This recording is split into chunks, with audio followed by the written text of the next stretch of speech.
بسم اللہ الرحمن الرحیم۔ عزیز دوستو السلام علیکم۔ ہمارے سچے مالک اللہ بزرگ و برتر ہمیں اپنی مقدس حکمت سے بھری کتاب قرآن المجید میں سورۃ کاف کی آیت نمبر 5 میں ارشاد فرماتے ہیں، بلکہ انہوں نے جھٹلا دیا حق کو جب کہ وہ ان کے پاس آیا، سو اب وہ ایک بڑی الجھن میں مبتلا ہو گئے ہیں۔ عزیز دوستو، اللہ کریم اس آیت میں ہمیں ہدایت کے ساتھ ساتھ دنیاوی علم میں بھی رہنمائی فرماتے ہوئے ہمیں دنیا میں سب سے پہلے جو جان وجود میں آئی اس کے متعلق بھی آگاہی فرماتے ہیں۔ سبحان اللہ۔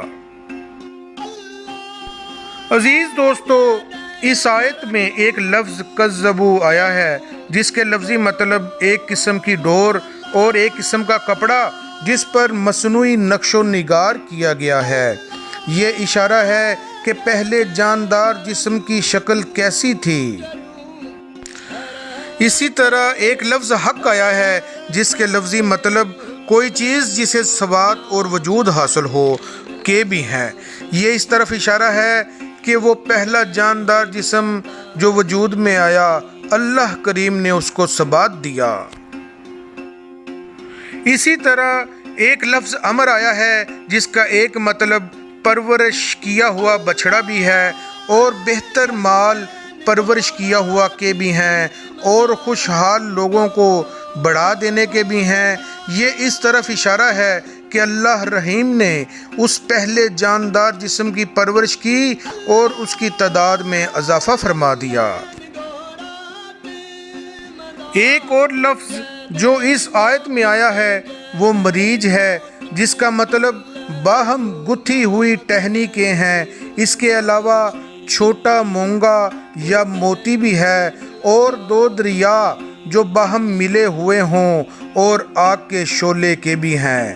اور یہ اس بات کی طرف اشارہ ہے کہ وہ پہلا جاندار جسم پانی میں جو بہت گرم تھا اور اس کی شکل موتی کی مانند تھی، اور موتی پانی کے اندر پیدا ہوتا ہے اور اس کی شکل باہم گتھی ہوئی ٹہنی کی مانند ہے۔ عزیز دوستو، ان الفاظ پر غور و خوض کے بعد ہم اس نتیجے پر پہنچ جاتے ہیں کہ یہ پہلا جسم RNA ہے جس کی جگہ پیدائش اور شکل اور کیسے اس کی پرورش جاری رہی کے متعلق یہ کریم آیت ہمیں مطلع فرماتی ہے۔ آئیے دیکھتے ہیں کہ جدید علم ہمیں RNA کے متعلق کیا بتاتا ہے۔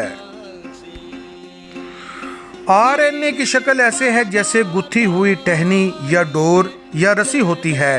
ابتدائی دور میں RNA اپنی ساخت کی وجہ سے مختلف قسم کی شکلیں اختیار کر سکتا تھا۔ RNA کا بنیادی کردار DNA میں محفوظ معلومات کو پروٹین میں تبدیل کرنا ہوتا تھا۔ سائنسدانوں کا خیال ہے کہ RNA کا ارتقاء DNA اور پروٹین سے پہلے ہوا تھا۔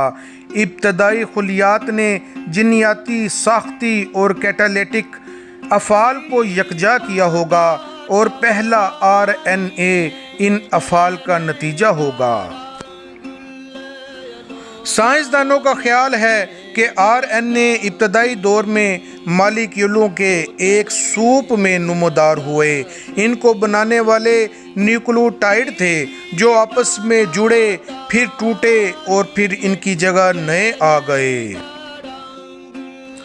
عزیز دوستو، زمین کا وجود 4.54 بلین سال پہلے ہوا اور RNA کا وجود 4.17 بلین سال پہلے سمجھا جاتا ہے، اور اس وقت زمین آگ کے لاوے پر مشتمل تھی اور سمندر سخت گرم تھے۔ زمین پر آکسیجن کا وجود بھی نہیں تھا، اور کچھ سائنسدانوں کا خیال ہے کہ RNA اور DNA ایک ساتھ وجود میں آئے تھے۔ ان تمام حقائق کو جان کر عزیز دوستو اور آیت پر غور و خوض کرنے کے بعد یہ بات عیاں ہے کہ مقدس قرآن ہمیں RNA کے متعلق بتا رہا ہے۔ بے شک قرآن ہدایت، حکمت اور دنیا جہان کے معلومات کا خزانہ نور ہے، اور اس کا خالق سچا اور رحمان ہے، اور آخرت بھی سچ ہے، اور قیامت بھی سچ ہے، اور حساب کتاب بھی یقیناً سچ ہے اور حق ہے۔ اللہ کریم آپ سب کو خوش و خرم رکھے۔ اللہ حافظ۔